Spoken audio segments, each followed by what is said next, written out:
Yes, sir, we promised you a great main event tonight. This is classic. Andre, the WrestleMania! Hulkamania is running wild. The world is listening. Real Kick Radio. Austin, burying you alive. That's just too good for you. What are we going to do? I'll tell you what we're going to do. We're going to embalm him. Alive? We're going to embalm him alive. What? Austin, Yeah. you're going to know what pain is. You're going to feel the wrath. Let's load him up again. Yeah. My God, this can't be happening. I believe this. Embalm him alive. My God, what's wrong with these people? It's a nightmare. What's happening? Holy shit! If you smell. Holy shit!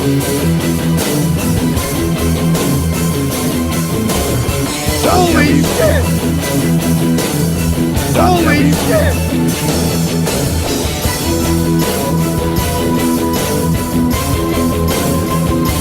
Danny Richardson, is there a better theme song you shouldn't like than this one? I mean, I feel like this song, maybe the Kane had a pretty good grungy white trash shitty rock band song for a while. Edge has a great shitty rock band white trash song. Randy Orton had one for a while. But is this the topper of them all?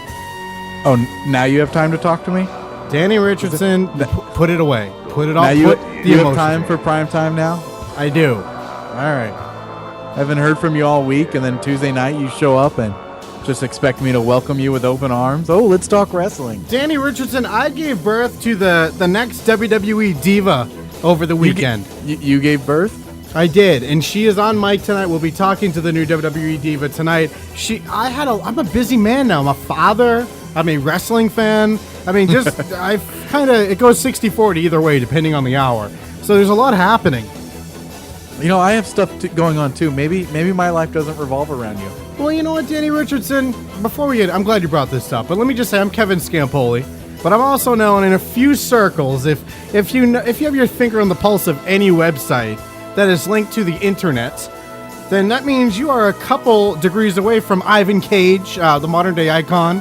Back in '98, I beat Anthony Cutler. I beat Stefan Waters. I beat Ike Noble. I beat Zach Man. I came back in 2006. I'm a 3-time IW champion, and I'm joined by the man himself. I'm Danny Richardson, and if you were there at Mesa Marin on April the 8th, 1998, you would remember me as Primetime. Holy shit! You hate that, don't you? That name needs to be finished. It's a nickname. It's not a real name. You know, I was comparing it to the other day. I was thinking, you know, like isn't it similar to like Flash Funk? It's nothing like Flash Funk, because Flash Funk is a description, not a name. Yeah, but there's not 1,000 Flash Funks. There's not Flash Funk John Davis, but there is a primetime John Davis. I guarantee it, and I'm going to Google it right now. I guarantee you, there's more Ivan Cages than there are primetimes. There's no Ivan Cages except me, because I spell Cage with a K. But just because no self-respecting badass is named Ivan. Just because you spell primetime and you make a Y in the time doesn't fix anything. How'd you know? Prime time. You need to get a real name and then come back so the crowd will take you seriously. No, it's the best name and you're jealous of it. Well, this isn't the week to fuck with me, Kevin. I'm not happy with Danny you. Richardson, I don't want to fuck with you. I want to start a wrestling federation with you and use your replica world title belt as our championship. That's what I want. I want to split the cost of a ring with you. I don't want to fuck with you, Danny Richardson. All right, now you're talking my language. Let's do it. Backyard wrestling. No, I'm bringing it back to what we were talking about before, because you fuck. I'm talking to you for weeks now about SummerSlam. It's all about SummerSlam, and I'm like, you're telling me you're back into wrestling bigger than you have in years. I'm back into it bigger than years. On top of that, you and I have never met. We've developed this love, this affection for one another through the internet, and now we can finally combine the wrestling love with the love for each other in person, in a hotel room, and then at the SummerSlam event. And let me get your tweet. What did you say to me? I don't even remember, but I think I just Was it a tweet or did I just text you? I think I just texted you. Everything's a tweet now. I call wrestling promos tweets. What a great tweet John Cena did the other day. This is what you said. You said, just restarting the comp, settle down. Okay, that wasn't it. That was the text. You were stoked about something else. Who says stoked anyway? Oh, Primetime does. Here's what you said. I said, you apparently, because you said, I'm out for SummerSlam. I go, you apparently have no concept of how important this is. And you said, I think it means way more to you than it does to me. Does that make me less of a fan? What kind of weird, what does SummerSlam not mean to you that it means to me? It's the biggest event of the year. It's the wrestling fan's dream card every year. And now we get to experience it together in the first tier of rows of seats. And you're turning it down. See, now, God, there's so many things. Where do I start with that? First of all, the idea that you, me, and your girlfriend should share a hotel room upon meeting each other for the first time. That's a horrible idea. Why? What is wrong with you? But that's not my deterrent, because even if we weren't doing the hotel room, I'm still out. Secondly, I do love SummerSlam and I will watch it. I'm excited for it, but I will order it and enjoy it probably more than if I was there. But you'll be with me if you're there. Listen to this. I know what I said. We're getting the gold package. This comes with a SummerSlam ticket within the first tier of stadium seats, so you're close. You get an access ticket. That means we get to go to the access bullshit. You get a private autograph session with one WWE superstar. We can probably meet Santino Marella, and then it's probably like Goldust or something. Here's your superstar. Put you behind the stadium with him for a second. I'd take it. We could name off his top 10 moves. I'd be so impressed. Kristen, my girlfriend, honestly wants it to be Santino Marella. Do you think they'll let you choose with that, or do you think it's just like a? No, you're gonna get like one of the divas or Zack Ryder. It's not gonna be anyone cares about. Oh, Vladimir Kozlov, nice to meet you. You're not as tall. What would you say to him? You would just do your shitty Kozlov impression. This is exactly what I'd say. Were you in an elimination chamber? I think you were, but I'm not sure. That might have been your best match.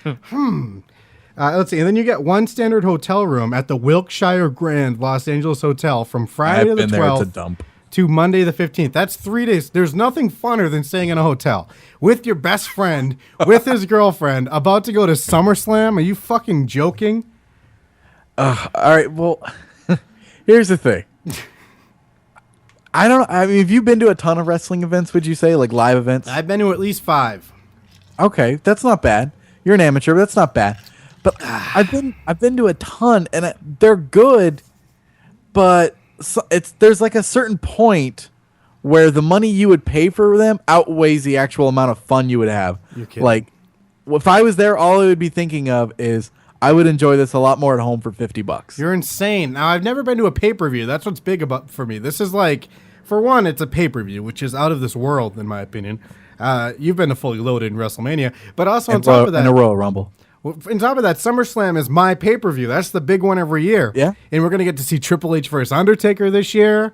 I guarantee you there'll be a John Cena versus Rock. I don't care what they say about next year's WrestleMania. It's happening at SummerSlam. And we're going to be there to yell racist slurs at The Rock. It's going to be the best. You're going to be so disappointed when the main event is the Nexus versus the Core. They actually got me pretty pumped about that Nexus storyline last year. I don't know how they did it. I was in the hospital getting my gallbladder out, and all I could think about was seeing the elimination match. But this is going to be huge. And for some reason, I don't know if it's because of me or about the event. It can't be the event, because when was the last time you went to an event? Just last year I went to a Raw SmackDown Super Show taping. No, well, touche. I haven't been there in like a decade, so this is huge for me. And plus, we get a hotel. See, these are all arguments. Like I was saying, I think it means more to you than it does me. Like and that's what I mean by it, is I think you're more excited for it. Like it seems like more fun to you than it does to me. I mean, the fact that you're willing to make that drive. I mean, what are we talking? It's like 8 hours for you. Who cares? That's a long fucking drive to go to a wrestling event. Like, I don't know. I hated the last one I went to was in Stockton. It's like an hour away from me, and that felt like too much of a drive. You are the gayest human being I've ever talked to. You might as well be chugging your own cock. You might as well break your ribs right now and start chugging ball sack in that face with your fucking faggotry, because this is our chance to meet Danny Richardson. You and me finally meeting, the two men, the two loves. We finally get to see that guy call you a fag, and then I run on that tangent.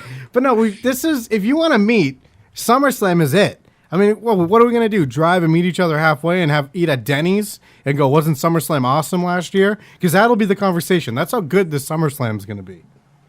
I like that you think if we met up, the only thing we could talk about would be SummerSlam. No, we'll meet, but it's gonna be when I come to Vegas and we're gonna do a show together. Okay.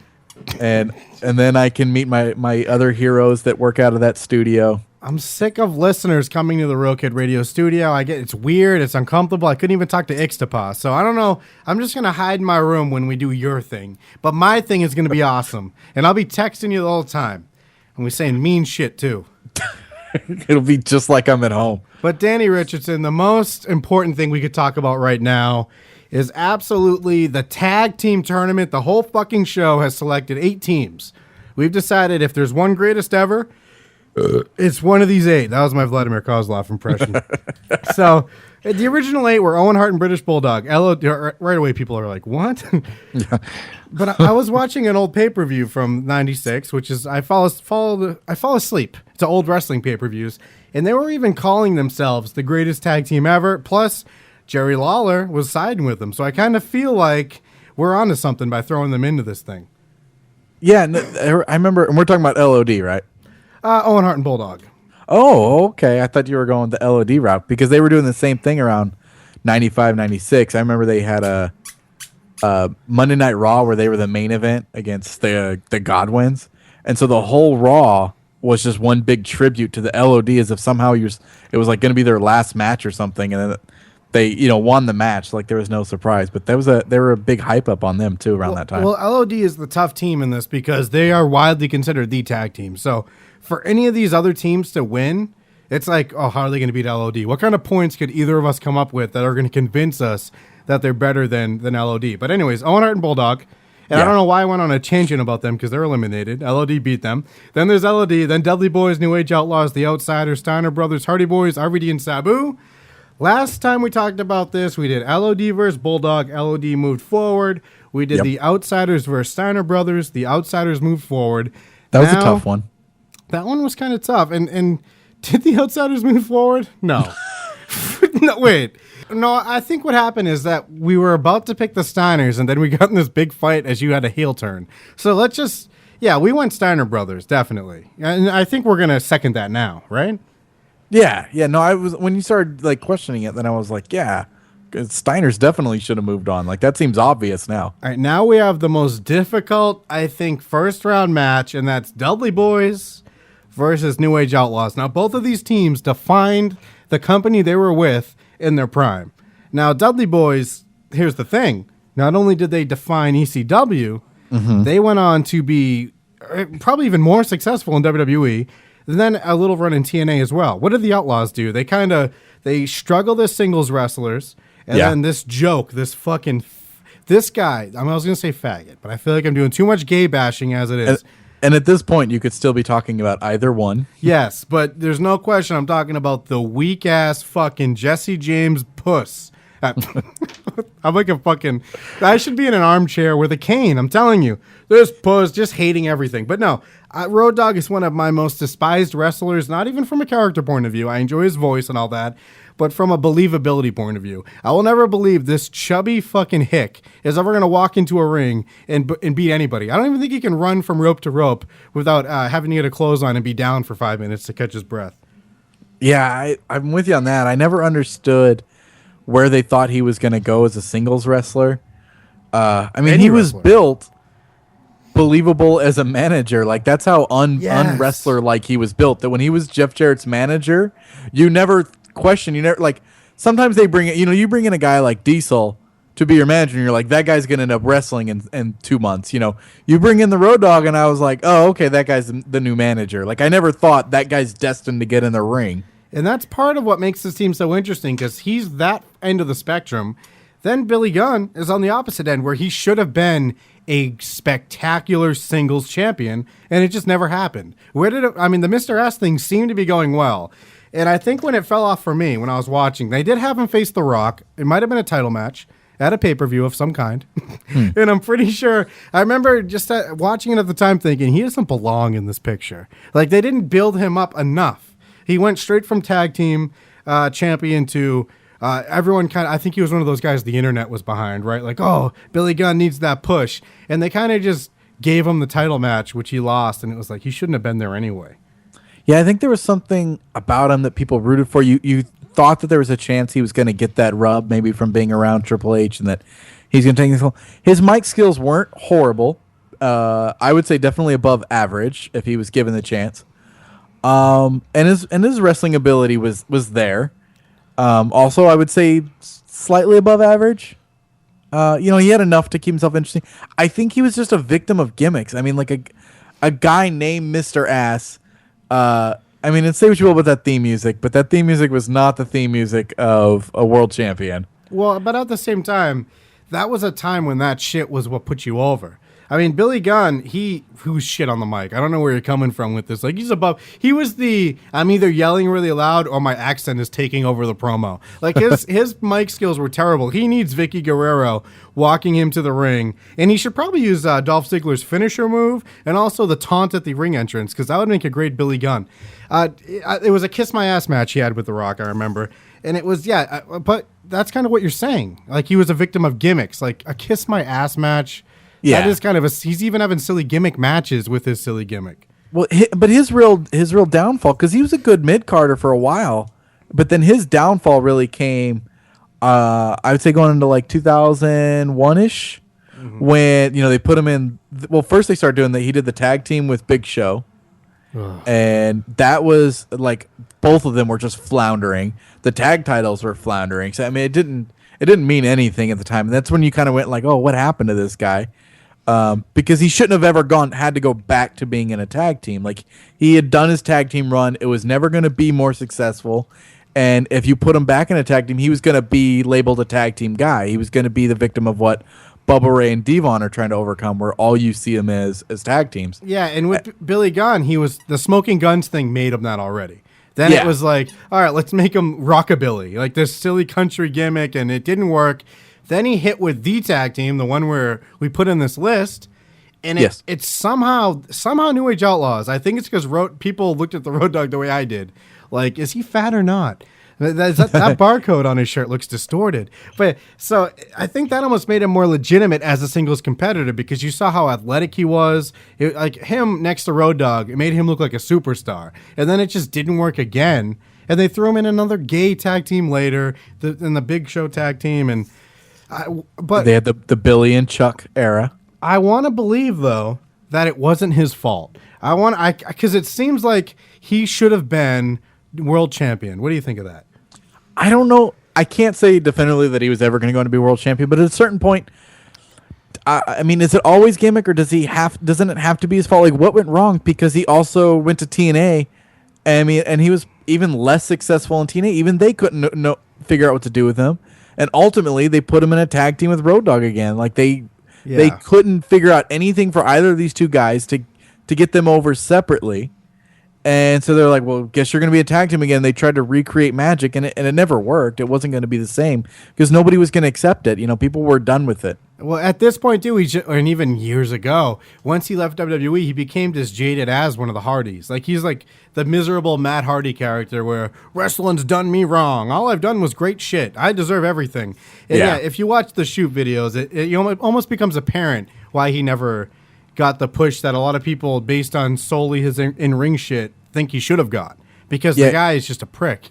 If you listen to him, and he likes to tell you about, how many millions, they've made, and how many arenas they sold out, which I think is always great when a mid-carder wants to talk to you about how many arenas they sold out. Yeah. Like, he should never believe that he was anything other than, a prodigy of the DX faction. I mean, that was what finally got them over, and that's what took them to that level. That's where they were on top of the wrestling world. And then when they separated him, he couldn't do anything. Road Dogg couldn't do anything. So, I mean, I wouldn't hold that against him, but when you come off cocky and you want to act like, you were one of the reasons why wrestling was so big and successful, like you're not fooling anybody but maybe yourself. Wait, you don't think that they deserve, the New Age Outlaws, deserve a lot of the credit for the success of DX, or do you think that's more on X-Pac and, I think it's mostly on X-Pac, but X-Pac and Triple H? Because that was the most popular DX, regardless of what people seem to, they like to change history like that never happened. They kind of act like that DX period never happened, and it was always Shawn Michaels and Triple H. But I remember during that period, during the Attitude Era, when the New Age Outlaws, X-Pac, Triple H, and China, and everyone was loving it. I remember thinking, everyone just forgets about Shawn Michaels, the real fucking creator of this faction. I mean, they put them, the New Age Outlaws, put DX over the top. Now, you're not giving them credit for that, or you think it was just a stable situation? They were a part of the success for DX, but to say that they were a reason why wrestling was as big as what it was then, right? I mean, like, when wrestling was at its ultimate peak, Triple H wasn't even in the full main event picture yet. It was all Austin Rock. Yeah. I mean, that was what everything revolved around. Every year everything revolved around setting up their next fight each time. And so to say that they were a credit to it, I mean, it was a combination. And then, I mean, let's not forget that another reason why wrestling is so successful is what was happening on a completely different show with the NWO and stuff like that. That competition level made wrestling so successful. Very little of it, very, very small percentage, but I actually credit to Billy Gunn and or Road Dogg. And I think you're right there, because if you look at their shoot videos, they get to the point where, and I'm just going to hit play on a random point, they get to the point where they're taking credit for Austin and Rock's success. Like, let me see what they're saying here. No, we don't. He's just did you guys become closer to him at all and after? No, we never came. They're talking about Triple H right now. I'm just going to let this play because this is kind of interesting. I remember being a little surprised by what they say here, because if you're in a successful stable like that, you'd think they'd all be friends. They'll have similar sense of humors at the time. They were together a lot, but apparently not. Closer to him at all and after? No, we never came closer to him at all, because he's a fucking cocksucking piece of fucking shit. And I don't know how to say that. I mean, I do know how to say that, and that's exactly how I'm going to say it. But I mean, we're not close to him. We don't want to be close to him. Well, okay, here, I don't want to speak. No, speak for him. I don't want to be close to him. I don't give a fuck about him. I don't like how they're coming off like this. We're on the same level as this guy. Like, everyone cares what we have to say. Like, it's very annoying to hear them say that in a way, because you hear everybody shit on Triple H. Even go ahead. You listen and you're like, oh, they're just bitter, but you hear so many bad things about Triple H. Like, there's probably some truth to what they say, and they probably have some legit, beef with him. Yeah. But at the same time, don't you feel like a lot of it's like they got they don't have their jobs anymore, and then you look over and see this guy that you were running with and probably think is on the same level as you because you were tied together for so long. So, but you see this guy now. He's, multi-time champion. He's on top of the show all the time.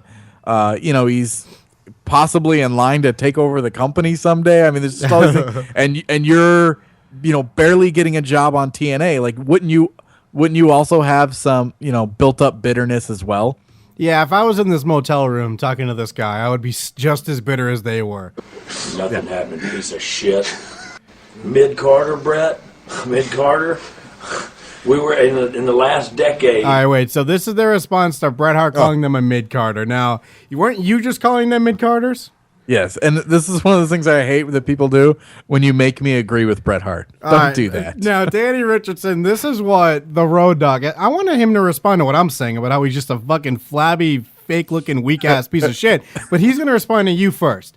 This is how he feels about your opinion. Brett, we were the best damn tag team in professional wrestling. And if you doubt me, I'll come and smack your half-retarded ass. Now, here's the thing. Tag team. Can we just say tag team? Can we all agree that he said tag team? Yes. Because tag teams are boring. Can I just say, and I know we're doing a tag team tournament, it's like to see who's the greatest ever, but there's nothing I hate more than a tag team, and the point of this tournament is to turn me around on it, to make me appreciate it, because I have no appreciation for a fucking tag team in my life right now. Tag team's good when it's done right, and we've gotten this before, it's so hard to do right because if you're the guy running the company, you're not going to be 100% in a tag team because it's a bad business decision. If you have 4 talented guys, you'd rather split them up and let them do their own thing rather than, have them all in the same match together.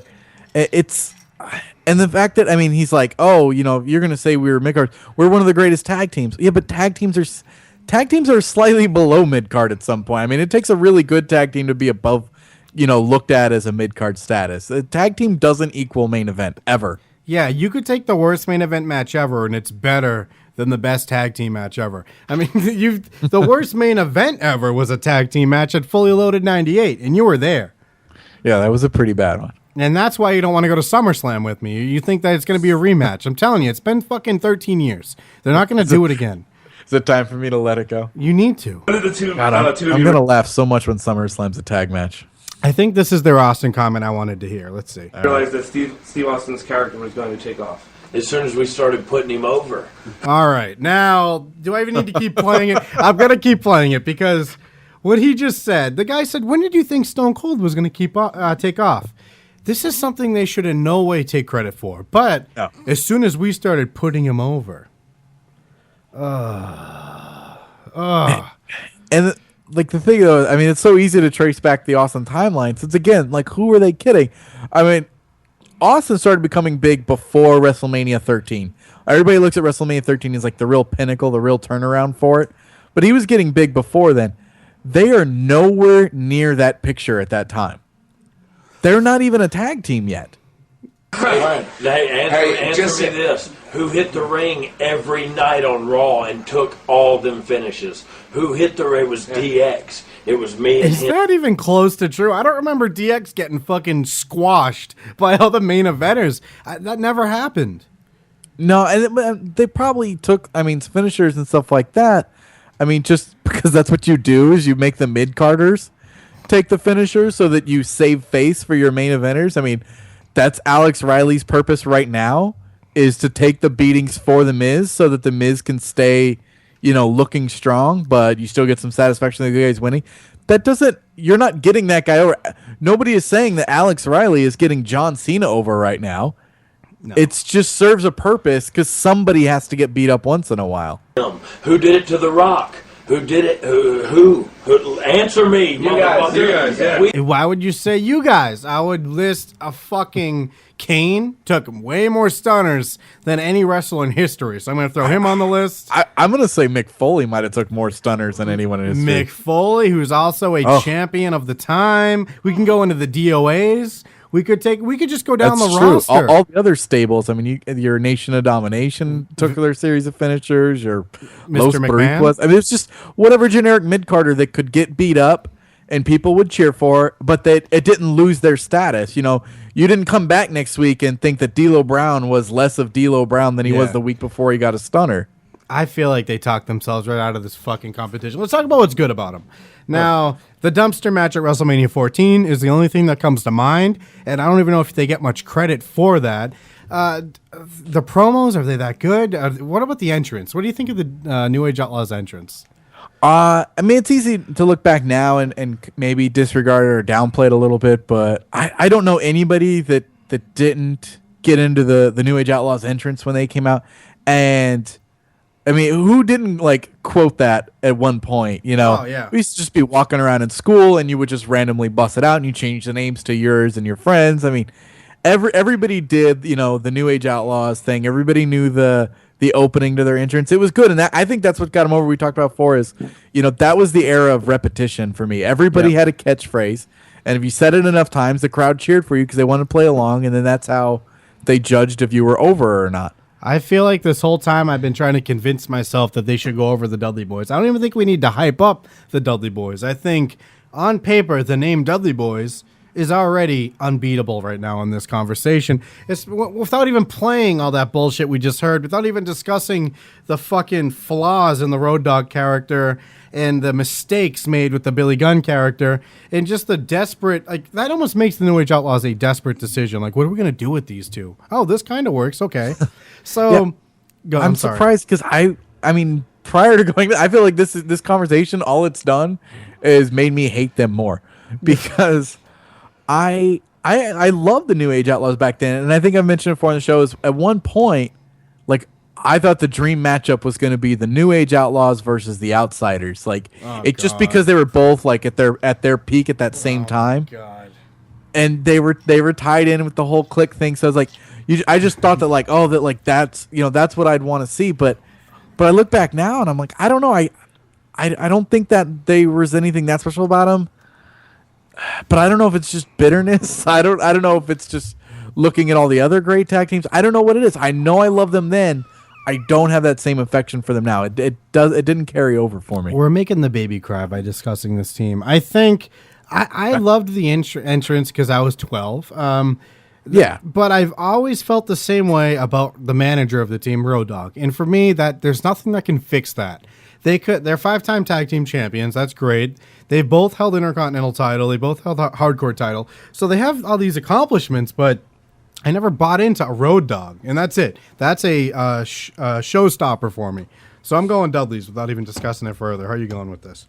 Yeah, I think we could praise the Dudleys all night, and I can't think of very many bad things to say about them. Yeah. I think the biggest knock you could say against the Dudleys would be that they have trouble doing it as singles, but that's okay because it's a tag tournament, and that might actually work in their favor right now. Well, they're going up against LOD next time we discuss them, so there'll be plenty of time for us to dissect the shittiness of Devon Dudley. But there's going to be some upset people after that round. With Hardy Boys and RVD oh my God, what am I saying? With Hardy Boys versus RVD and Sabu, this one for me seems pretty clear cut as well. This is the last one of the first round. Make your point for whatever team you're going for. I don't even know where to begin. I loved RVD and Sabu more. I enjoy watching them. I love everything about them. They were big inspirations for me. I hate the Hardy Boys. I hate everything about the Hardy Boys. I hate people that like the Hardy Boys. I remember going to a show and watching this kid about 3 rows in front of me. And when, I don't remember if it was Matt or Jeff, and one of them comes out, and this kid, I look, and he's got the arm sleeves on, and he turns around, he's got his face painted, and he's doing the stupid Hardy Boy dance. And this kid had to be 2 to 3 years older than me at the time. And I was embarrassed for him and his family. I have a hard time rooting for or appreciating anything that the Hardy Boys did. With that said, them as a tag team is more important than RVD and Sabu as a tag team. Yeah, because I love RVD. I love Sabu. They're great. The tag team is so entertaining and a great idea. It's taking 2 of your best guys with similar styles and putting them as tag team champions, which is what happened.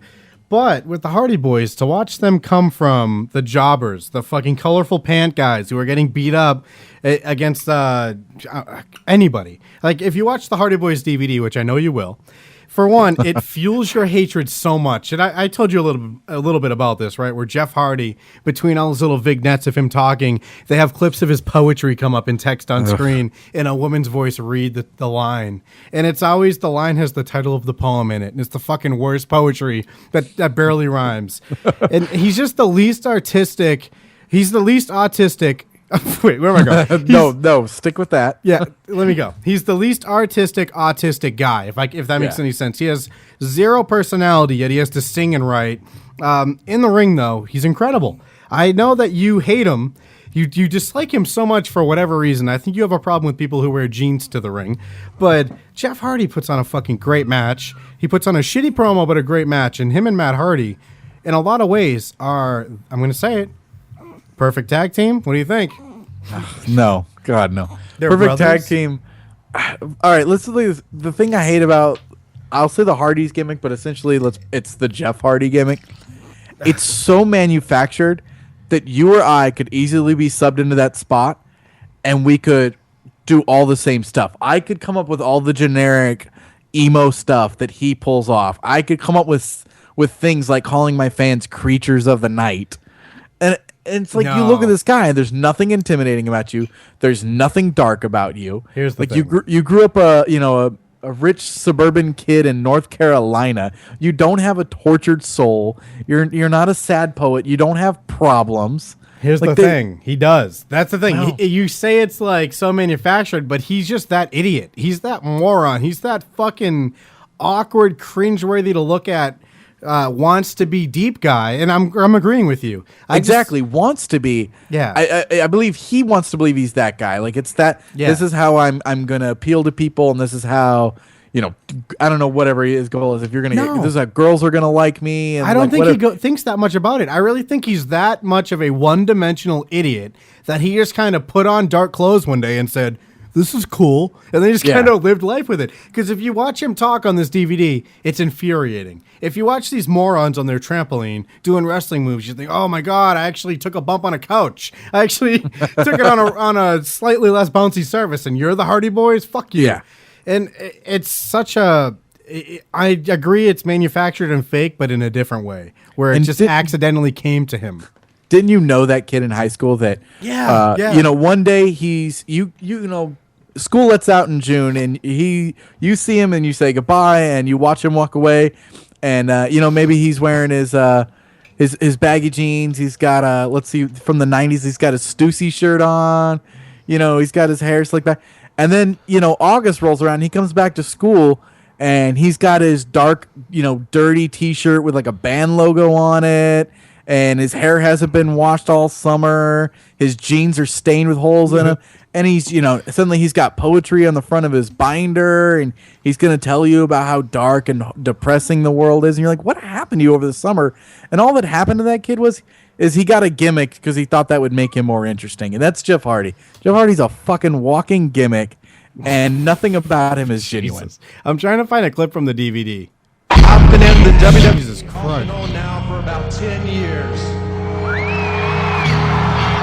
I don't know. I'm trying. They don't have any, but I just want to see his poetry pop up, and I want you to hear some of his fucking awesome poetry. Have you ever heard his band? Do you want to listen to his band, or you just want to move on? I didn't even know he had a band. You didn't know Jeff Hardy had a band? I had no idea. He describes his shitty fucking band and how he came up with the title. The title is Peroxygen, and it's Peroxwhygen. And I swear to God, his explanation was, I was in the bathroom, it said oxygen, and I thought, just put a Y in there. All right, I googled Jeff Hardy poems. Do you want to hear one? Please. All right. I'll start with the one that's called. Wait. Before you go, let me play his music underneath. Oh, that was good. Good call. All right, this is it. It's called The Fans. It says, I wonder if they hated me. What was going through their mind? I wonder if they loved me. What was inspiring their sign? Wait, what was that last line? What was inspiring their sign? What does that mean? Do Like they give him the they're finger? holding the signs up in the crowd. Oh, This okay. is for the fans. The literal sign, okay. Yeah, there's no meaning behind this. Don't read into it. I wonder if they felt me, like goosebumps through the skin. I wonder if they watched me. For that they can remember when. Is this a John Cena promo from 2003, or is this a Jeff Hardy It's poem? my talking rap. All right. Thugonomics. All right. I wonder if they booed me like a loser no one knew. I wonder if they cheered for me like a youngster that had grew. I do not like them, Sam I am. I do not like green eggs and ham. All right, the last part I added in, but it might as well. There's more to it, but you get the gist of it. I wonder if I'm a drug addict or a stupid gay guy. I wonder if they were lying when they said you suck. I wonder if they were crying when I was unable to duck. Is that real? I swear to God, I didn't make that one up. Oh my God. Ugh. Wait, let's listen to this. This is Jeff Hardy's awesome singing. Within this world is a part of God and His creation. Oh, I'm Jeff Hardy. I wonder if I'm cool or gay, dumb, and fake. I wonder if I'll drool when Lita's ball sack shakes. Wait a minute, is that real? No, it's not real. I had to write that. I had to turn up the song to write that. That was not improvised. That's how good I am. That is going to be on a notepad somewhere. The next person that comes in to use the studio is going to have to try to figure out what you were doing. Lita's ball sack. Oh, wait, my diva's crying. Give me 1 second. Is that the diva? Oh. Hey, baby. Hello. I hope she grows up to be better than any of the females on Tough Enough right now. Her name's Lita. Hey, baby. How's her ball sack doing? She'll be okay. All right. She's a tough girl. Team Extreme. How shitty was that as a name? Now, had to do let's use the letter X. was that them with Lita, or was Matt Hardy and Jeff Hardy known as Team Extreme as well? I think they were just the Hardy Boys, and then they brought in Lita. They were Team Extreme. By the way, Lita, better with S.A. Rios than she ever was with the Hardy Boys. I'm going to agree because I don't know who that is. S.A. Rios. S.A. Rios, a little Mexican wrestler they brought in when they were trying to redo their lightweight division. And that's how they introduced Lita. They brought in Lita as the manager, S.A. Rios. And what they would do is, like, he would do a Hurricane Rana to somebody, and then when the ref wasn't looking, she would come in and, like, duplicate that move. So, like, he would bust out a moonsault, and then the ref would be distracted, and she would get up and bust out the moonsault. It was like a duplicate thing where whatever he did, she would end up eventually getting in and doing as well. And it worked out really well. And they did the same thing with the Hardy Boys. Like, he would blow Matt Hardy, then Jeff Hardy would blow Matt Hardy. So, what a great hangout. Oh, Matt, your dick's extra soft today. That's his deep poem. Matt, your dick's like totally deep today. What does that mean? I don't know. I couldn't think of anything funnier. All right, now here's the thing. Hardy Boys are beating RVD and Sabu despite their incestual acts. I know it kills me to vote for anything for them. But I mean, I can't let personal feeling get involved because as a tag team on paper, they're gonna go down as a better tag team than RVD and Sabu was. Although I believe if you had taken RVD and Sabu and put them in, say, like the WWF, around the Attitude Era, maybe a little after even, I think given a good run, they could have done fine. And they might be a victim of their time where they were in ECW, and even when they were a tag team, they were just as much singles wrestlers, so they weren't that solid tag team. Well, this is one of those things where next week we're going to bring it up and we're going to think we picked RVD and Sabu, just like with the I'm not going to believe you that I voted for the Hardy Boys. There's no way. All the poems? All right, so here's what I want to ask you. Now, actually, going into next week, now we're down to these teams. LOD, New Age Outlaws, Steiner Brothers, Hardy Boys. Is that a pretty good Final Four if you're looking at the greatest tag team of all time? I think so. I'm sure there's people that are already pissed off about it, but I think that's a pretty solid list. And ultimately, I think, whoever wins the tournament, by our opinion, that most people would argue they're, if not the greatest tag team on their list, they're definitely one of them. Yeah, so I think we're onto something. We're trying not to, like, we like to give our top 5 and say what our favorites are. With this one, we're trying to appreciate what we don't like. We're trying to make this an acceptable final list. And at the end of it, we're just going to pick our favorite one, which Owen Hart and Bulldog all the way. Now, Danny Richardson, who is the greatest announcer? Let's just decide now. Oh, wow. No tournament? We're just going... I'm talking the greatest, and I shouldn't say announcer, because I should say the greatest color commentary artist of all time. I think there's 2 names we're going to end up fighting about. Do you want play-by-play or just color commentary, or is it either one? It's all of them are included, from the Jim Rosses to the Bobby Heenans, and I feel like you're going to run with Bobby Heenan. I do love Bobby Heenan. I'm trying to think of someone better, and off the top of my head, I don't know if I can. Growing up, it was Gorilla Monsoon and Jesse Ventura. Loved them as a combo, and then it became Gorilla Monsoon and Bobby Heenan, and I love them as a combo. But I think Bobby Heenan. I mean, because even in his WCW days, Bobby Heenan made Nitro watchable for me. I'd have to say Bobby Heenan unless I could, be given someone better. So I don't know who you got. Well, before I go with mine, where do you run? Because I'm going to go with a similar guy. So right away, we're eliminating the Jim Rosses, the Gorilla Monsoons, and the Vince McMahons even. They were legitimate, the straight man guys. And do you think that it's just because it's our sense of humor, or do we not have an appreciation for what they do?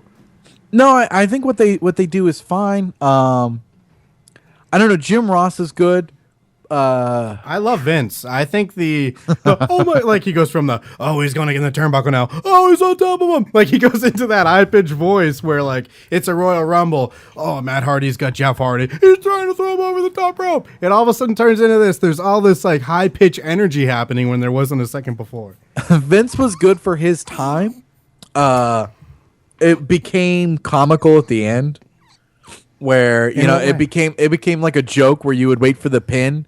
And you'd get the 1, 2, he got him, no, he didn't. Yeah, and I love that. Every single near pinfall. Yeah. And it became comical. Like, once people caught on, you just watch for it and stuff like that.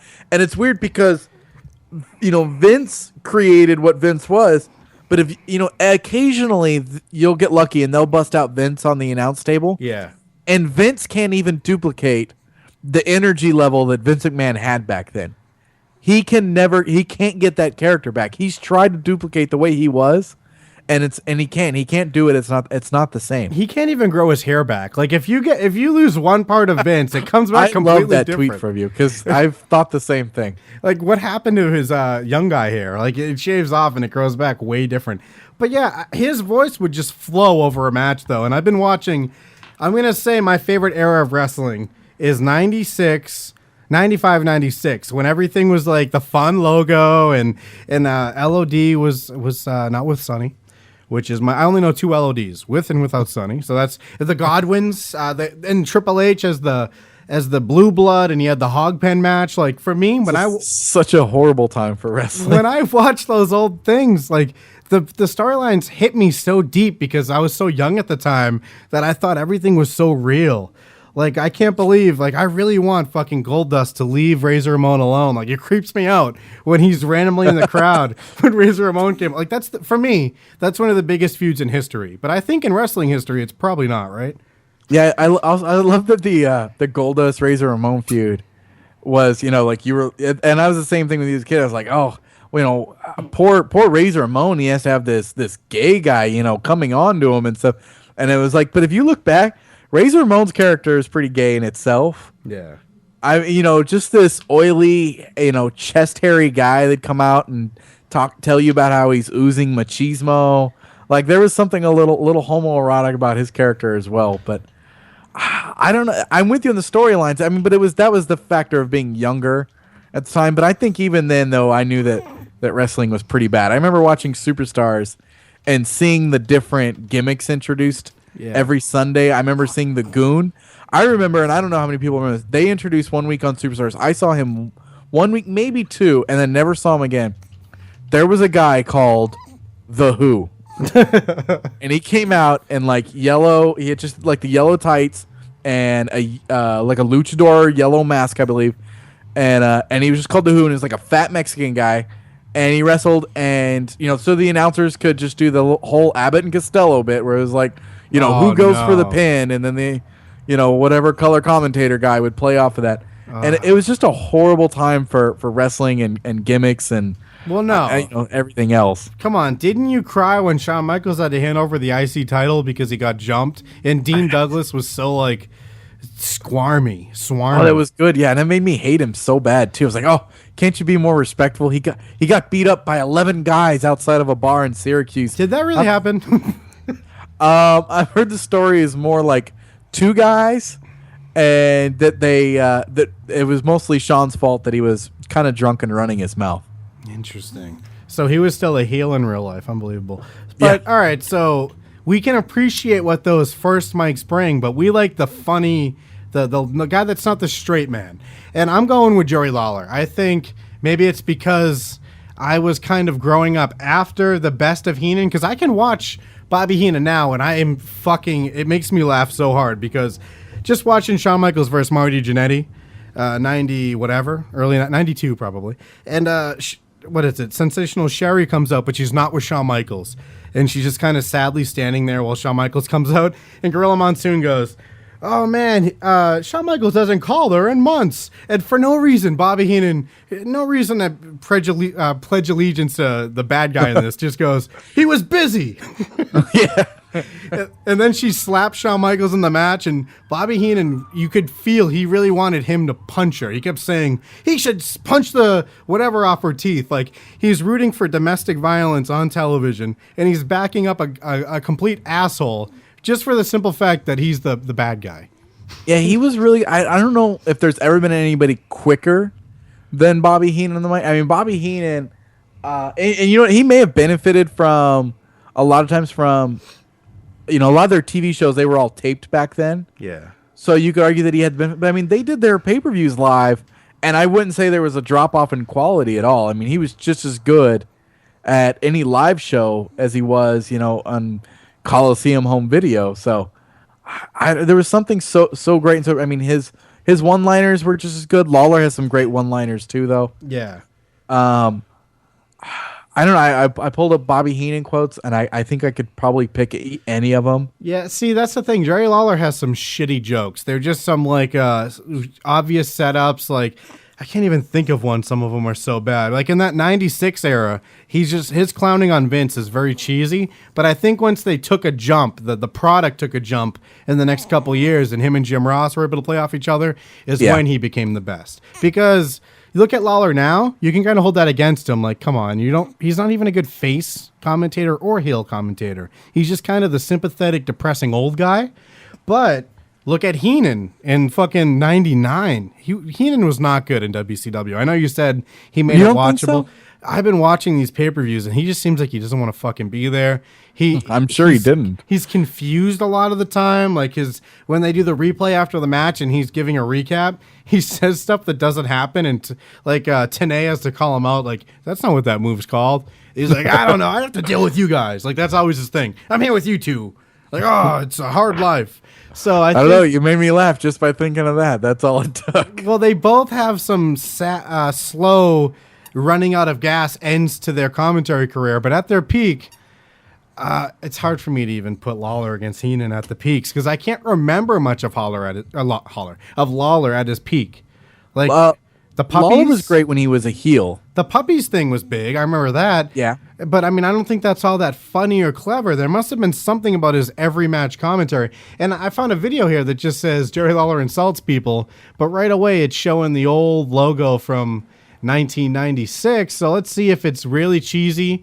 It immediately makes me lose. For you is to get all sassed up and go out and pet the farm animals in it, huh? Oh, no! Take a look! Did you see this guy? You're ugly! See him? I saw him a while ago back in the bathroom. He was getting a drink of water. And then the seat fell and hit him on the head. Oh my! See, he's like, he was drinking out of the toilet. Get it? And I don't think he ever really got much better than that, did he? No, but there was something for what he was going for. It worked for what his gimmick was, and he was great as a heel commentator. And I think Lawler's one of those guys, and we say this a lot, is he's a victim of outside circumstances where he was great with the heel, and then at some point they decided that they were going to turn him face, and I think it came along with the whole puppies thing. Yeah. And then you end up with two good guy, commentators, and I don't like them. I don't like a guy that just blatantly roots for the heels now. I mean, like without reason. Michael Cole. Well, actually, didn't Heenan, Lawler, and Michael Cole all do that? Isn't that their bit? Yeah, and it was the same. Like it worked for back then, but for some reason now, because there's such a blurring of most characters, they're not always 100% heel or 100% face. There's kind of more gray area. Yeah, I like the commentators have a little more gray area, but I don't want two face comment. I don't want two guys just piling on about why someone is so great and the other person's so bad. See, I was about to run with if I can't run with Lawler, then I was going to say Michael Cole is the best of both worlds, the bad guy and the good guy, because he pulls off the first mic position, I think, as good as anyone. I think could be better than Jim Ross. I don't care what anyone says. Michael Cole's voice is a fucking great. It's not like a Kevin Kelly, a weak fuck. It's not a fucking Coachman, a cheesy asshole. Michael Cole was a legitimate broadcaster who could pull it off, but also he's still one of the funniest bad guys, even if I think the shitty Lawler angle with him where they're feuding has gone on too far. Like a lot of matches, WrestleMania can be the middle of the feud. This one, WrestleMania should have been the end. It doesn't make sense for it to continue. But there was a great moment on Raw where, Lawler faced Swagger again. No one gives a fuck. Shitty match. Basically he wanted Swagger to win. So at the end, Michael Cole's getting up from getting hit, and the timekeeper or announcer says, "Your winner, Jerry Lawler." The Lawler song's playing. Michael Cole's getting up. He looks right at the guy while the song's playing and goes, "Who?" He didn't know. He didn't know who won, just because he didn't want him to win. I thought that was a great moment where there's no real microphone on him. There's no reason for him to stay in character to that degree, but he fucking knocked it out of the park.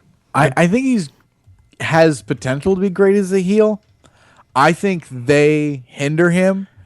I hate how much they've because we've heard that like a lot of what the announcers say now is like it's a lot of stuff and certain lines and points are fed to them over the earpiece.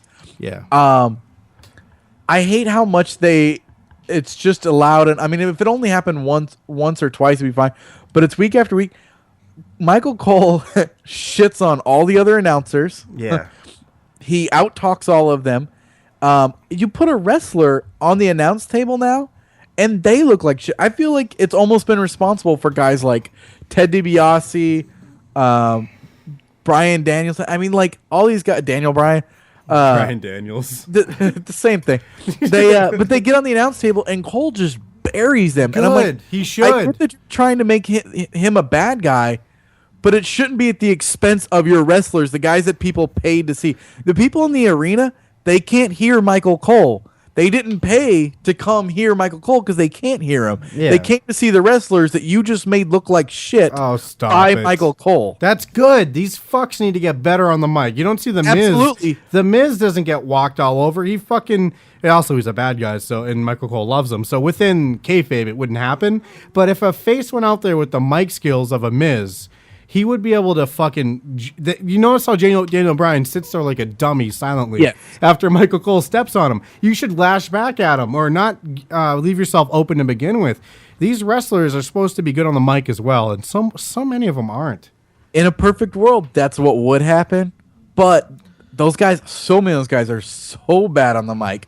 I mean, right now, there's a serious drought of guys that are comfortable and can get out there and be on the mic and just be themselves or whatever. But so since they're not, you shouldn't expose that. No, you should. Someone running the company, you should protect them and hide that until you can build that up. You shouldn't openly, if they can't carry themselves, you either tell Michael Cole, lay off of Daniel Bryan while he's out there because he can't hang, or you don't put Daniel Bryan out there. It's great TV, though. It's so entertaining to see. And I immediately think when I'm watching it, like, is he allowed to do that? And that's what's good about it. It's so cringeworthy and awkward and uncomfortable, but it needs to happen because it gives Michael Cole's character legitimacy where he should have it on the mic. That's all he does. There's at no point is he going to go into the ring and they're going to go easy on him to make him look good. So when they put on the headset, they need to fucking bring the noise. Can I use another awesome slang term? I like to say a lot of slang terms like that. They need to bring the noise. Yeah, I mean, I agree.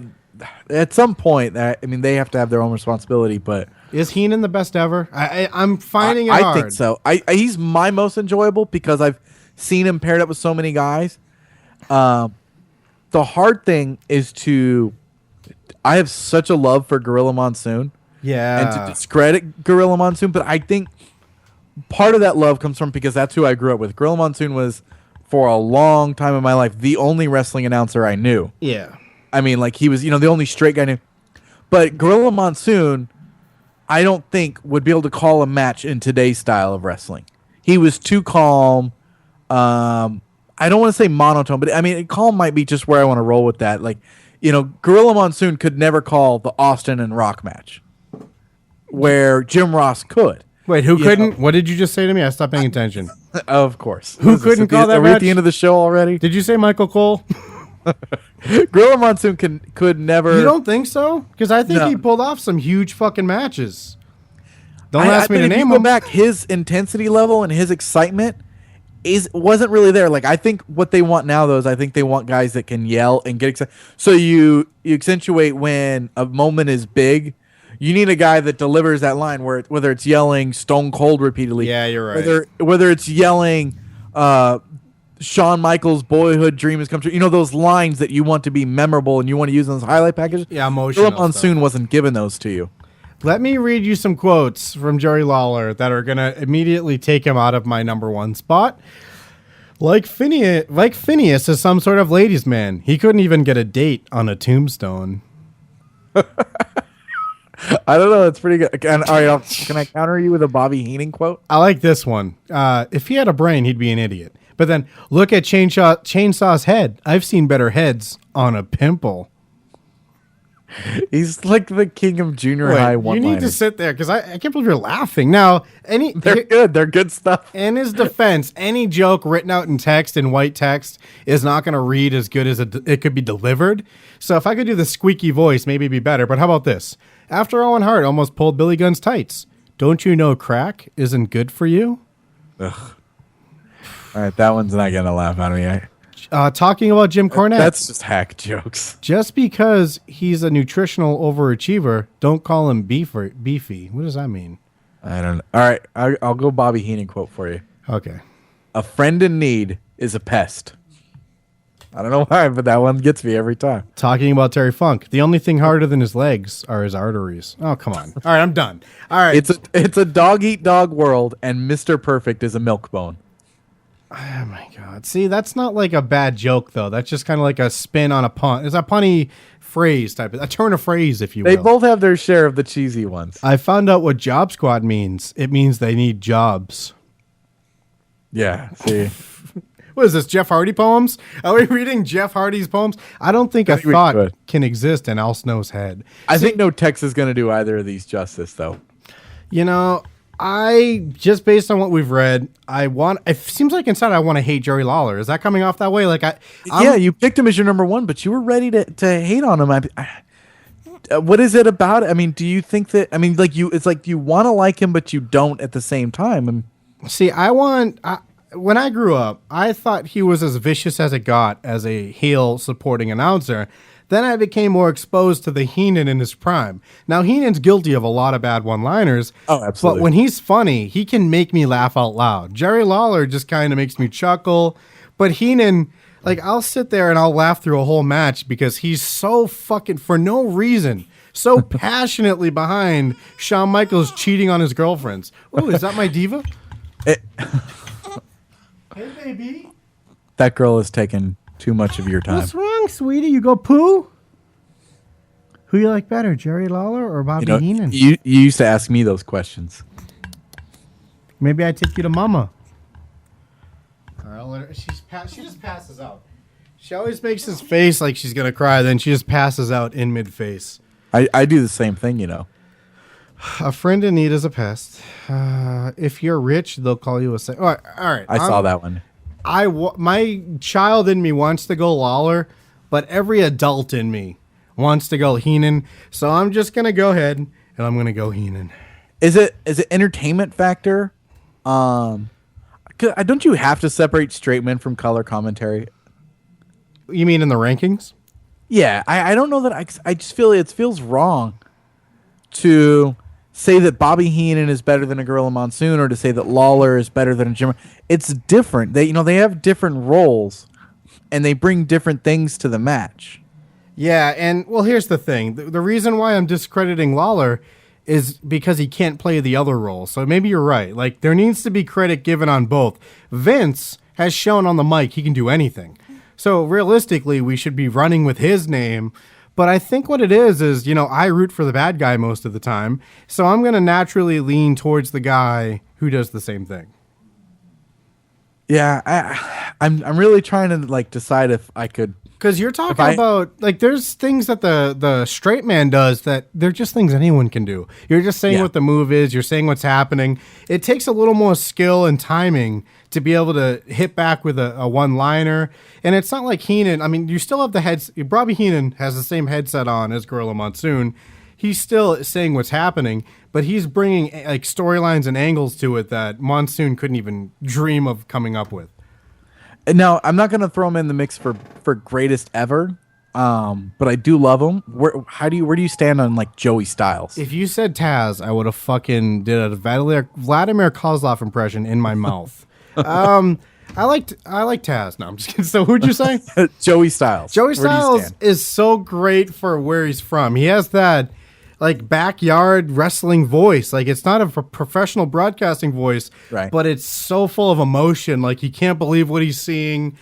He's so excited to be doing it. He projects, and it's a lot of shit like that that really takes away from Lawler now, Heenan in his end of his days, because you begin to lose the projection. It happens with radio hosts too. Listen to a fucking Howard Stern now than Howard Stern in the 90s. He's actually like talking at you. He wants to be where he is. Now he's like, I have $500 million. And I'm just kind of, and it's kind of what made that WrestleMania main event suffer. Both Jim Ross and Jerry Lawler didn't give a fuck anymore. I don't think Joey Styles' voice could ever get to that point. He always has a little kid in him. And it's like, he has like a fan's voice. It sounds good, but it doesn't have that crispness of like a regular wrestling broadcaster would have. So Joey Styles really only got to be commentator for, how long would you say? All around 8 years, 10 years? Not counting the run in WWF, because that's so hard to tally up because he was in and out, but just going ECW years. Well, no, you got to count the WWF run, because that's when he became a real broadcaster. He wasn't like, hey, my friend needs someone to do commentary. Like, he had a real contract and job in the big league. So, I agree. I just think it's one of those things where I want to discredit because he was there during, what we agree is one of the down times. That was a time when, while you were heading out the door, a lot of people were too. And they were never going to give him a full run. Jim Ross wasn't ready to leave yet, so he was never going to get the run over Jim Ross. They were never going to go long term with him. It's one of those things where it wasn't a Vince guy. So you have to think that Vince was just never going to get fully behind him. Like, they gave him his shot and it didn't work out. So, oh well. There's no reason Joey Styles shouldn't be. He still works for them. There's no reason he shouldn't be a commentator now. Well, doesn't he do an internet show on the website? Yeah, that's what I'm saying. He's in charge of their internet media. He runs the website and everything. But it's like, why isn't Are you just throwing facts out? Do you know he runs the website, or are we going to sound stupid? I do. He does interviews with JBL, which is weird and awkward, but no, that's what his title is. He's head of internet media. Well, here's the thing with him is that his "Oh my God" line became a joke. It became there's a pause. Is he gonna say it? Oh my God! And then it's like, oh, he didn't mean it that time. But didn't all of Jim Ross's lines, aren't they all jokes now? Is there anything Jim Ross says that isn't a catchphrase now? You were not going to stop talking for a second, were you? You're like, no, I don't think so. I think Jim Ross, I don't know, because Michael Cole uses Jim Ross's line against him when he's doing his whole heel, I'm angry at you commentator thing. So there's definitely some, and the whole yelling Stone Cold thing has become a joke when it only happened once. The Stone Cold thing was a one-time call. Do you know how that call actually went down? Yeah, and there's a chance I'm slightly wrong on this, but I'm willing to bet on this. Is it Royal Rumble? Yeah, the original call, he didn't say it 3 times. He only said it one time like that, and then when they made a highlight package, in the highlight package they have Jim Ross saying it 3 times. I'm pretty sure he really screamed it a bunch of times. I don't know. But I feel like he did. I felt like I watched it, but it could be just because they replayed it so many times. And that was the thing. Is I remember going back and the only reason I know this or believe this, I should say, is because at one point I went back and watched that Royal Rumble, and this was years ago still. And I watched that Rumble, and when he did that call, he only said it one time, and I remember thinking, wow, I felt like I was lied to because it's in the video package that follows, where they just have him repeating it, and he's saying it 3-4 times or whatever.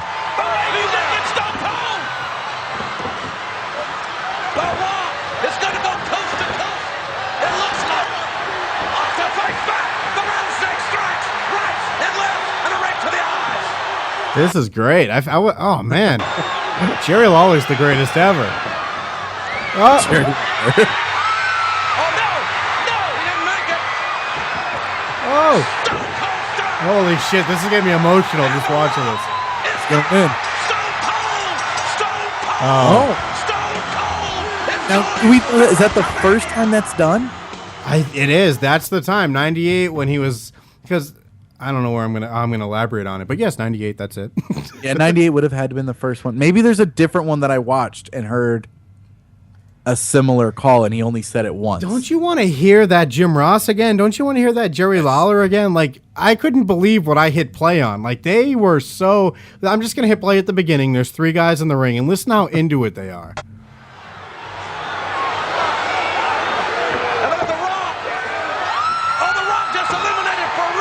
Who's ever said Farouk like that? Usually it's like, oh, Farouk's coming out. Oh my God, Farouk! I can't believe he eliminated Farouk. Yeah, I couldn't believe Farouk was still there. There was 3 guys. No one's thinking Farouk's going to WrestleMania to see Shawn Michaels, unless it's in the Road Dogg manager form.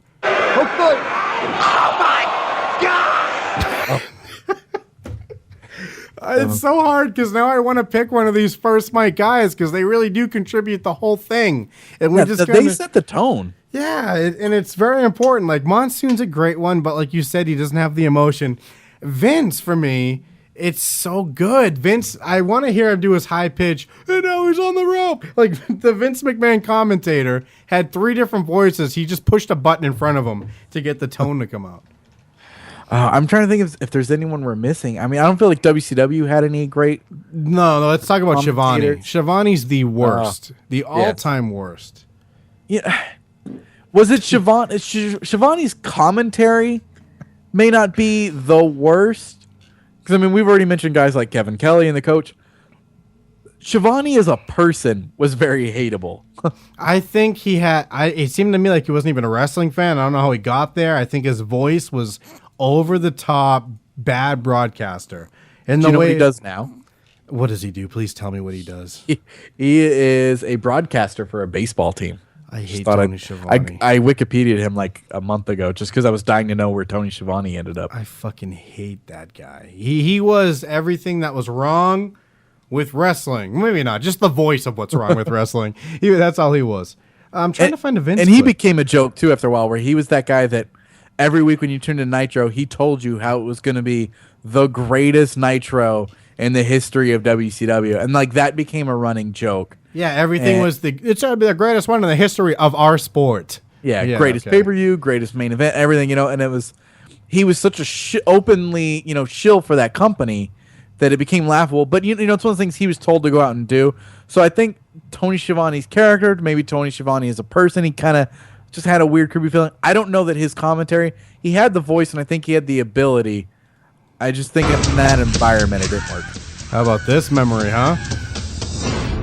How about this? You were there. This contest is the special Iron Man match. You were there. I think I see you. I see some little faggot with Ultimate Warrior paint fingering his ass. Does he have Shawn Michael gloves on? Yeah, you homo. All right, I need some Vince. Let's have Vince talk here. It's just going to be the boyhood dream. Yeah, that's like his greatest line. Is this... Do you still hold this as the greatest match of all time? It's the greatest match I've ever seen in person. Oh, stop. Michael said he got it. He got all of it. Michael's got all of it. Michael with a cover. Here we go. That must have been.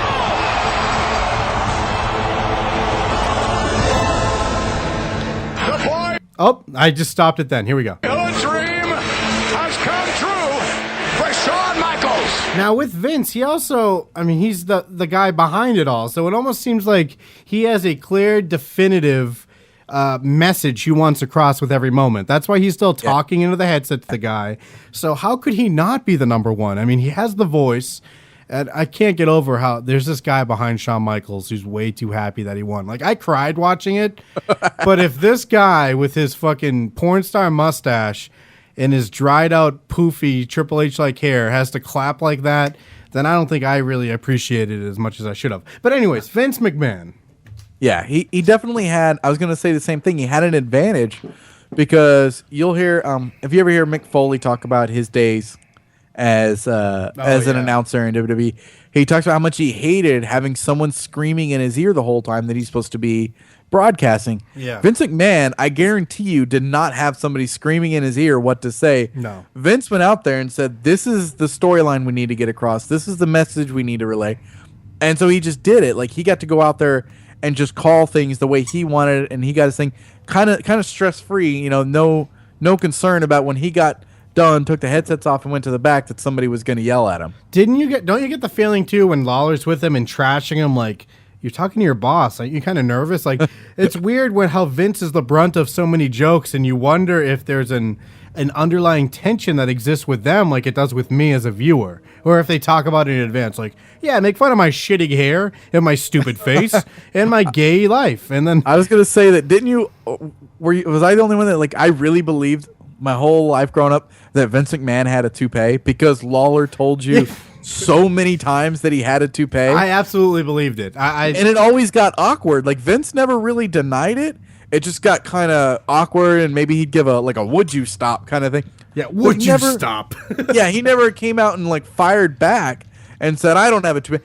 So I was just like, man, it's really weird that Vince has a toupee and Lawler's just putting him on blast on TV here. Like, they just letting that go. I might have to go Vince. I think I'm making, because I feel like picking Bobby Heenan for me is fake and phony, because I really don't feel it. Like, I laugh at him. I think he's great. But he doesn't have a part of my soul. There's only 3 people who have a part of my soul, and that's Jim Ross, Vince McMahon, and Jerry Lawler.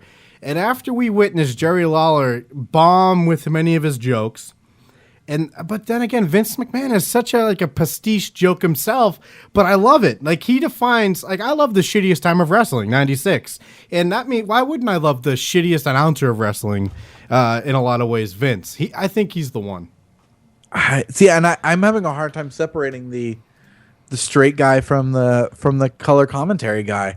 Yeah. If it goes color commentary, I'm gonna stick with Bobby Heenan. But I'm also admitting that there's got to be a huge part of that is because that's what I grew up with.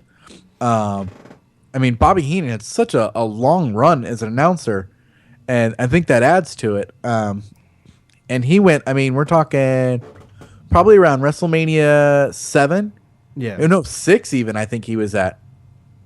And then it goes. I mean, how long was he with the WWF? Till early 90s, up till like 93, 94. And then, he does WCW until there. But he left like a bitch. He did all the same decision all the other losers made. And look where it got him. Fucking throat cancer. He deserves it. Let me get acknowledged. I'm too shocking for you. I can't jump on that one. I love Bobby Heenan. I'm too shocking for no reason. Because now I'm starting to picture the Bobby Heenan pictures from last year. And it just makes you really sad. Can that be the show logo for this week? The baby's crying noises are because I just showed her a picture of Bobby Heenan from the last 6 months. I played that game at WrestleMania where I pulled it up on my phone and passed it around and asked everybody the picture of him standing next to King Kong Bundy. Oh God! And I said, name the 2 guys in this picture, and everybody said King Kong Bundy and then nobody got it right. And there were some guesses. I don't even remember them, but they were god awful, horrible guesses. Not even close. Nobody had a clue. And I finally had to tell him, and I said, no, it's Bobby Heenan, and everybody demanded that I pass that picture back around so they could see it again. It's so and sad. And it was depressing. Like, the room got quiet in the middle of WrestleMania because everybody had to take a moment in and realize what this guy from your childhood has become and what he looks like now. And it's really sad to look at. Yeah, I can't believe they stuffed his body. I mean, why would they do that? Just let the man rest. Rest in peace.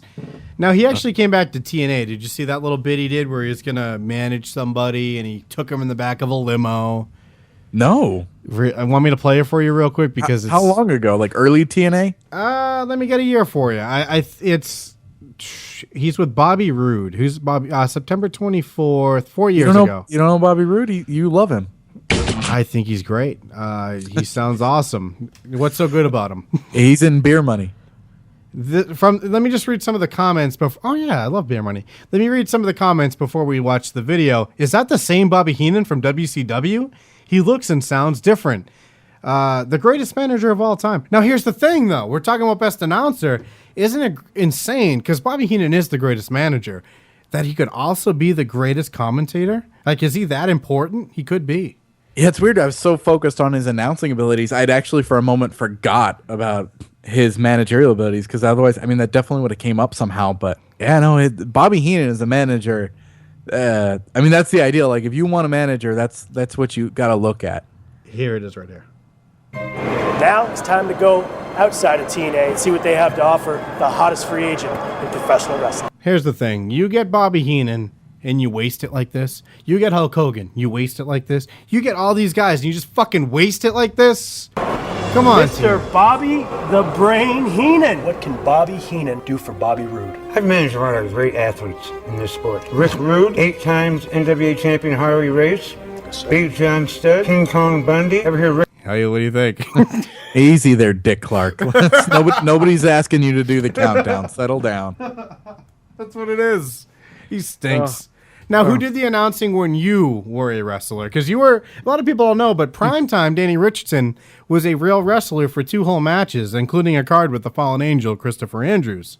Is that his name? Christopher Daniels. All right, thank you. I tried to fake it so much. I don't even give a... I hate that. Now, here's the thing. I kind of like that guy, but I'm not ever going to admit it until he gains some weight and gets rid of the eyeliner. Now, who did the announcing when you were wrestling? Well, we weren't on TV, so nobody. You didn't have an in-house announcer? We did, but it wasn't one of our guys. We did both shows. We did a show. That's how the Christopher Daniels got on the card. It was with a company that was based out of San Bernardino, and they traveled and they brought some of their guys, and they did the setup and everything. But they brought their own ring announcer, so we didn't even have any. We used their guy because he'd been doing it for years and years. So we just went with that. All right, Danny Richardson. Let's recap all of the milestones we've met in the whole fucking show history tonight. Because we took a couple weeks off for WrestleMania. We discussed the card of WrestleMania 27. We discussed the results. We overdid it to a ridiculous extent, and we're finally back. So, Danny Richardson, tonight we went over the tag team tournament, and I'm feeling pretty good about where we're at. Do you remember who's in the Final Four? I do, I think. We got Legion of Doom. Okay. And we have the Steiners. Yep. And I believe they'll be going against each other next week. Nope, but okay, whatever. Don't try to get too specific. I mean, you're only the co-host. Edit that out later. We have the Hardy Boys. Yep. And we have New Age Outlaws. Another tag team. New Age Outlaws, your favorite.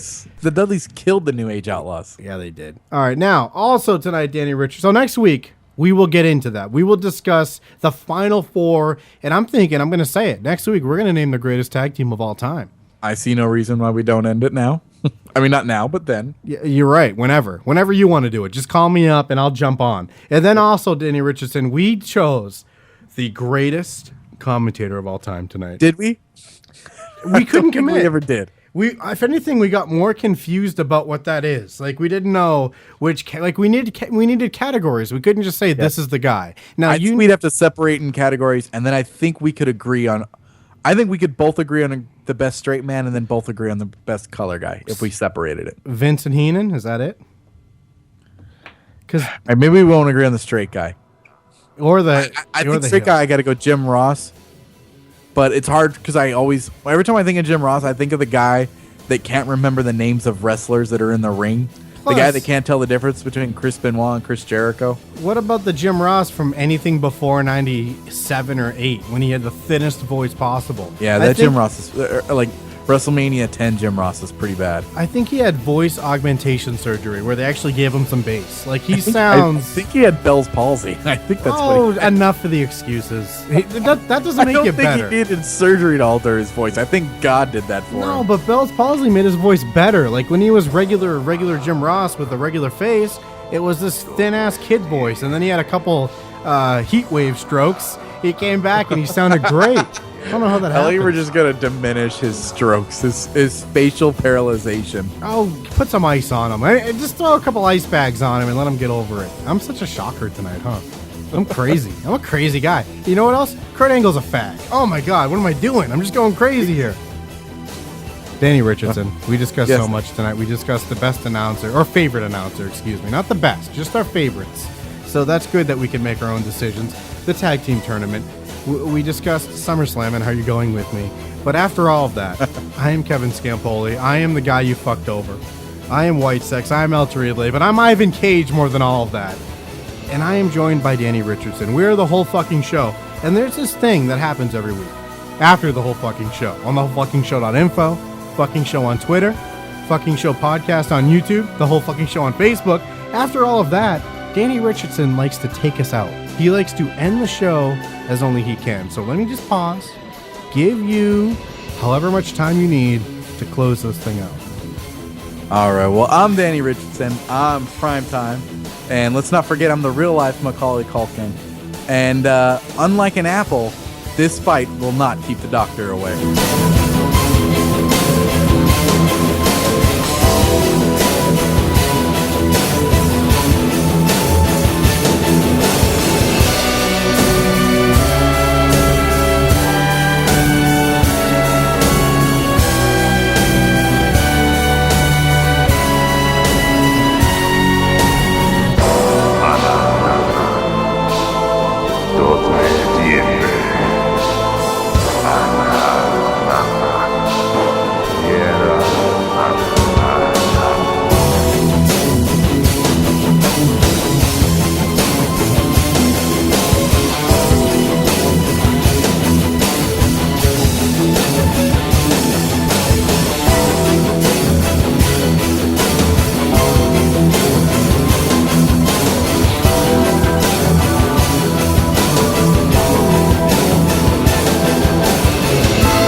Real Kick Ray.